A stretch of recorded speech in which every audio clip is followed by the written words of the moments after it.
Sedikitnya 50 massa yang tergabung dalam lembaga Ormas Liper RI, FDR dan Legmas Pelhut di Kabupaten Musi Banyuasin, Sumatera Selatan menggelar aksi unjuk rasa di depan kantor Bupati Musi Banyuasin. Aksi massa ini upaya mendesak pemerintah Musi Banyuasin menyelesaikan sengketa lahan yang dicaplok oleh mafia tanah dengan berbekalkan surat pengakuan hak fiktif.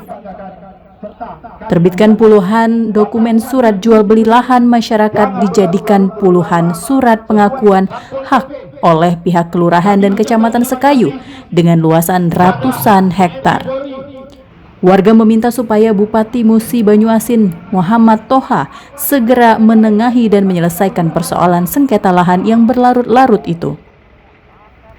Sambil menenteng kertas bertuliskan dugaan terlibat dalam mafia tanah perkebunan, yakni Miss Ferry, istri Taisir Lurah Serasan Jaya, Mustikawati, istri Marwan Pansuri, Camat Sekayu Mahipal, dan orang tua Debi Herianto, Seklur Kelurahan Serasan Jaya, serta Zaidatul Her sebagai Ketua KUD Muda Rasan Jaya.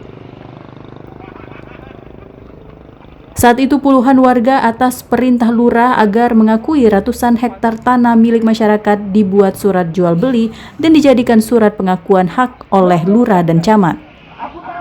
Sebelumnya Kejari Musi Banyuasin, BPN dan Forkopimda telah melakukan identifikasi lahan milik kelompok masyarakat Madani Adenas dan sudah ada peta yang dikeluarkan oleh BPN.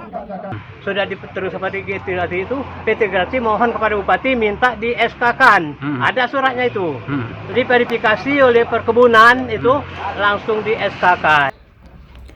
Setelah melakukan orasi di depan kantor Bupati, massa juga orasi di depan kantor Kejaksaan Negeri Sekayu Musi Banyuasin.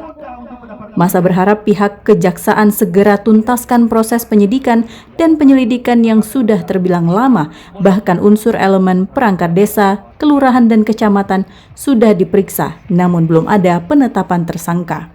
Apalagi pihak-pihak terkait sudah banyak diperiksa. Sampai sejauh mana hasil pemeriksaan hingga saat ini belum ada penetapan tersangka. Dan kemudian kami minta pada Bupati Musi Banyuasin, kita juga tadi sudah menggelar aksi untuk menuntaskan konflik agraria ini sudah 13 tahun. Kasihan masyarakat Pak Bupati. Mana komitmennya? Pada saat bulan suci Ramadan kita rapat bersama dengan Forkopimda untuk menuntaskan, dan Pak Bupati rela mati membela perjuangan rakyat ini. Dari Musi Banyuasin, Sumatera Selatan, Edi Lestari, iNews melaporkan.